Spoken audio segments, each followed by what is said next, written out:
Welcome everyone. This is the Illinois Bar Exam Preparation Series. It's a protocol that we developed. My name is Patrick G. Gould. I'm an attorney in Wisconsin and in Illinois. And through Jennifer Byrne and the Young Law Student Society, along with Jonathan Amarillo, and of course the Chicago Bar Association, otherwise known as the CBA. Now, as part of this project, what we have are some recorded videos that we're making available to the students. That means you, to give you some hints and suggestions in studying and preparing for the Illinois Bar examination. So let's get right off with some suggestions here. And this short video is going to be based upon what you can do to study for the bar exam effectively. So let's look at that. A lot of students will spend much time watching videos, reading material, rewatching videos, rereading material. That's called passive learning, if you like. And what happens in that context is what?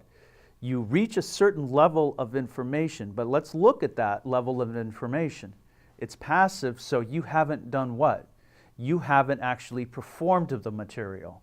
So in some ways it's like an actor who reads their part, okay, and just reads the material from the script, but never actually practices the script.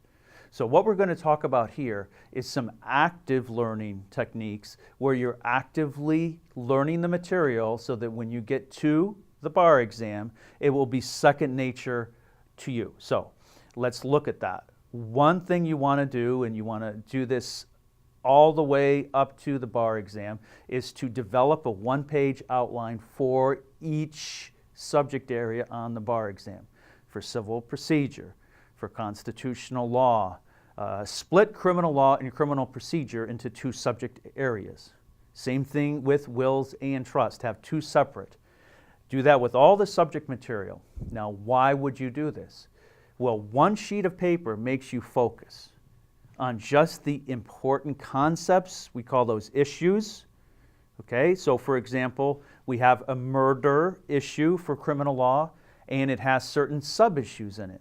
For instance, homicide, we have malice of forethought, okay? We have the heat of passion defense, etc. So you want to list those, all of the concepts, for instance, in criminal law, on one sheet of paper. Okay? This condenses the material down to its bare elements. You take that one sheet of paper now and you try to recite everything that's on it. Hopefully you get to the point with that one sheet of paper where you can, in 10 to 20 minutes, 10, 15, 20 minutes, you can, without looking at the sheet of paper, because you've practiced a few times with it out loud, you want to actually teach out loud to yourself that entire course. Okay, so you would do murder, you would do the theft crimes like larceny, and then you would recite the rule statements if you prefer. Larceny is a trespassory taking and carrying away of the personal property of another with the intent to permanently deprive them thereof. Then you go to the other theft crimes, robbery, embezzlement, false pretenses, blackmail. All right? So what you're doing there is actually teaching the entire course of criminal law in about 20 minutes without notes, but with reference to your one sheet of paper outline that you had developed. This is what's called active learning. It's very, very, very effective. And the other thing you can do is sit down in 10, 20 minutes, write down just a paragraph or two of the entire course of criminal law. Criminal law encompasses murder, the theft crimes, the structure crimes like arson and burglary, the crimes against the person like assault, battery, false imprisonment, kidnapping, etc. Of course, we have the complexity of conspiracy and accomplice liability, accessory liability, things of that sort. And we're always looking at defenses, aren't we? Intoxication, we're looking also at self-defense, defense of others, and other defenses. And what we're looking at when we're considering the concept of criminal law is how it all works together through the actus reus, the criminal act, and the mens rea, the criminal mind, along with the defenses. So you take 10, 15, 20 minutes and actually type that out, okay? Another active learning context, isn't it? So the whole idea down the stretch, when you're studying for the bar exam, okay, you've been to all the lectures, you've taken notes, you've read the support material in the books, you've done all of that. Now it's time for you to develop your own one-page outline and recite it out loud. Recite it out loud to your own self until you get that down. Then take that one page and recite it out loud with detail now, okay? With the rule statements if you prefer, with how a murder issue relates to other issues like attempted murder, okay? You can put anything in your own presentation that you prefer, but what you're doing is literally practicing the law, aren't you? Just like an actor will practice their script. You'll make mistakes, you'll have to start over, but you're actively learning down the stretch. And this is vitally important now for the bar exam, because on the bar exam, you won't be called upon to learn material. You'll be called upon to look at hypotheticals and immediately discern and analyze what's going on in those situations and have to write actively about those situations immediately, okay?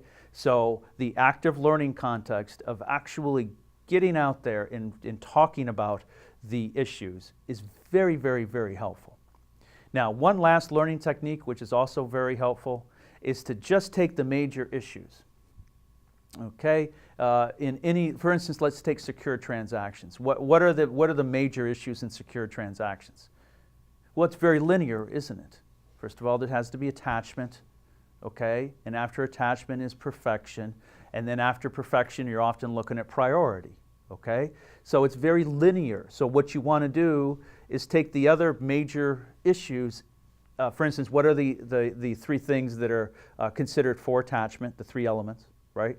Add those in there. So what you want to do for each subject is maybe have, a total of 50 of those in linear format, okay? 50 of those issues and sub-issues, and just run through them on a piece of paper, flashcards, but run through them so you have a very orderly presentation that you can then practice out loud in literally a few minutes, maybe 4 minutes or so. Okay? It's even shorter than your one-page outline, and it hits on just the major issues. Now, I've been teaching for 17 years. I'm a learning expert. I have a master's degree from Northwestern in the learning sciences. And one thing I find with law students is that often they'll miss an entire area of law, okay, because they were focused on minutia.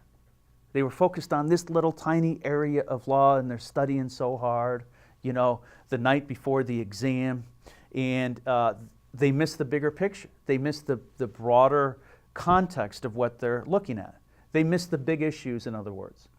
So when you're studying, focus on the big issues first, okay? Let's say you have a negligence issue in torts, and you miss the issue altogether because you were focused on some minor little issue in negligence and forgot about simply focusing on the bigger issues to make sure that you get them. And that's what you want to focus on, the bigger issues. You want to make sure that you get them. So again, in studying, spend more time actively learning. If you have time, write out some essays. Write out some MBEs. Well, I'll be talking, or not write out MBEs, but actually recite MBEs as you do them out loud, okay? And we're going to talk about that in the future videos that we have available for you. But the context is get plenty of expertise in actually performing the material out loud. And the day or the few days before the exam, calm it down. Don't do 8 hours a day right before the exam, maybe 2, 3 hours leading into the exam. Don't let your nervousness make you do all-nighters right before the exam, because your effectiveness on the bar exam, on game day, on Tuesday, is going to be much, much better when you write your essays if you get plenty of rest on the weekend and the day before you start the bar examination. So thank you very much. Hope you enjoyed this session. Make sure you watch the other videos. Thank you very much.